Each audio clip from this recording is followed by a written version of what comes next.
प्रधानमंत्री आवास पर हुई सीसीपीए की बैठक। आतंक के खिलाफ जवाब देने की रणनीति पर हुई चर्चा। सीसीईए के बाद कैबिनेट की मीटिंग जारी है। बड़ा अपडेट आपको बता रहे हैं। प्रधानमंत्री आवास पर हुई सीसीपीए की बैठक। आतंक के खिलाफ जवाब देने की रणनीति पर चर्चा हुई और सीसीईए के बाद कैबिनेट की मीटिंग फिलहाल जारी है। प्रधानमंत्री आवास पर हुई सीसीपीए की बैठक। ये बैठक काफी महत्वपूर्ण और ऐसे में आतंक के खिलाफ जवाब देने की रणनीति पर इस बैठक में चर्चा हुई और सीसीईए की बैठक के बाद कैबिनेट की मीटिंग जारी है। प्रधानमंत्री आवास पर हुई सीसीपीए की बैठक। आतंक के खिलाफ जवाब देने की रणनीति पर हुई चर्चा और सीसीईए के बाद कैबिनेट की मीटिंग फिलहाल जारी है।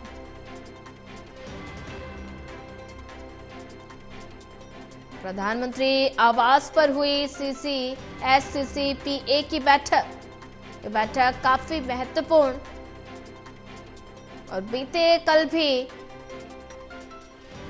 महत्वपूर्ण बैठक हुई थी जिसमें प्रधानमंत्री नरेंद्र मोदी ने तीनों सेना के प्रमुख से मीटिंग की थी और आज फिर बैठकों का दौर लगातार जारी है। प्रधानमंत्री आवास पर हुई सीसीपीए की बैठक।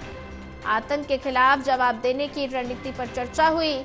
सीसीईए के बाद कैबिनेट की मीटिंग जारी है। प्रधानमंत्री आवास पर हुई सीसीपीए की बैठकों का दौर लगातार जारी है और आतंक के खिलाफ जवाब देने की रणनीति पर बैठक में चर्चा हुई। सीसीईए के बाद कैबिनेट की मीटिंग फिलहाल जारी है।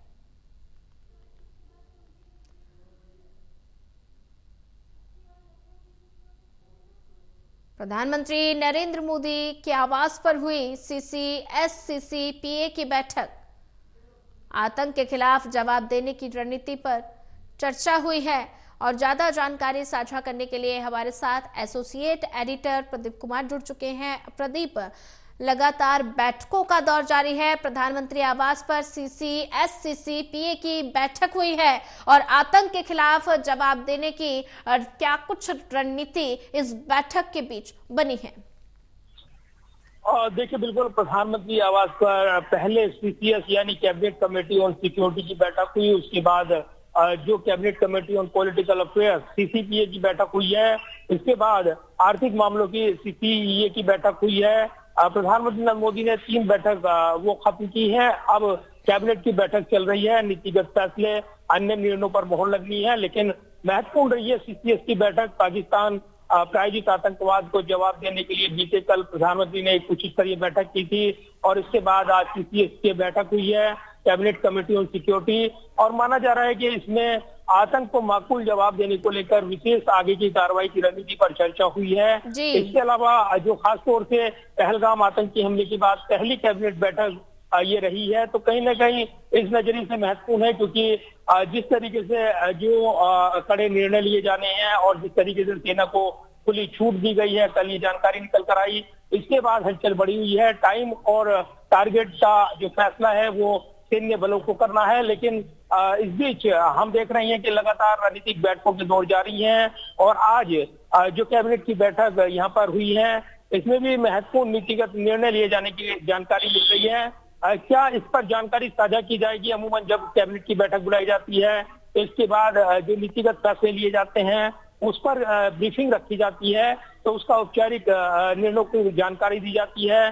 फिलहाल ये जानकारी साझा की जाएगी, लेकिन कहीं ना कहीं प्रधानमंत्री नरेंद्र मोदी ने बड़ी बैठकें की हैं और सीसीएस की बैठक में जो आतंक को जवाब देने को लेकर आगे की रणनीति तैयार की गई है उस पर पूरा विचार विमर्श हुआ है, ये जानकारी मिल रही है। तो कहीं ना कहीं बड़ी बैठक और इसी के साथ आतंक को करारा जवाब देने को लेकर लगातार रणनीतिक बैठकों के दौर देखने को मिल रहे हैं। जी बिल्कुल प्रदीप कुमार जी, अगर बात की जाए तो ऐसे में बैठकों का दौर लगातार जारी है और ऐसे में 3 बैठक प्रधानमंत्री नरेंद्र मोदी की अध्यक्षता में हुई और फिलहाल कैबिनेट की मीटिंग जारी है। तो ऐसे में अगर जिक्र किया जाए तो किन किन प्रस्तावों पर मुहर लगी है?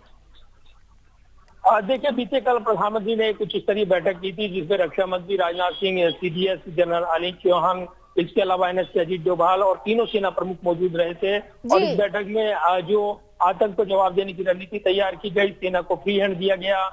सेना टारगेट और जो टाइम है वो तय करना है उनको। पाकिस्तान की बौखलाहट बढ़ी हुई है और देर रात उनके मंत्री ने प्रेस कॉन्फ्रेंस की थी और ये दावा किया कि 24 से 36 घंटे में भारत की ओर से अटैक होगा। लेकिन दूसरी तरफ अगर देखें तो पूरा कोई भी निर्णय सोच समझ कर लिया जाए। रणनीतिक तौर पर यहाँ पर पूरी तरीके से लगातार बेहतर यहाँ पर स्थितियां रहे भारत के पक्ष में, इसको लेकर कोई कोर कसर ना रहे, इसलिए बैठकों के दौर देखने को मिल रहे हैं। लगातार रणनीति बनाई जा रही है और पहलगाम आतंकी हमले के बाद लगातार जिस तरीके से प्रधानमंत्री ने कड़े तेवर दिखाए हैं और साफ कहा है कि करारा जवाब दिया जाएगा। इसके अलावा जो मांग की गई है कि विशेष सत्र बुलाया जाए संसद का, ऐसे में जानकारी ये मिल रही है कि सीसीपीए यानी cabinet committee on parliament affairs, उसकी बैठक में यहाँ पर सीसीपीए ने ये चर्चा की है कि क्या संसद का सत्र बुलाया जाए नहीं। इस पर आधिकारिक जानकारी आज सरकार की ओर से साझा की जा सकती है, यानी संसद के सत्र को बुलाने की जो मांग की गई है, विशेष सत्र को बुलाने की, ज्वाइंट सेशन को, इस पर आज निर्णय सरकार का सामने आ सकता है। तो इस बैठक के बाद निश्चित तौर पर सरकार कई महत्वपूर्ण फैसले लेने वाली है। जी प्रदीप कुमार, ज्यादा जानकारी साझा करने के लिए आपका धन्यवाद।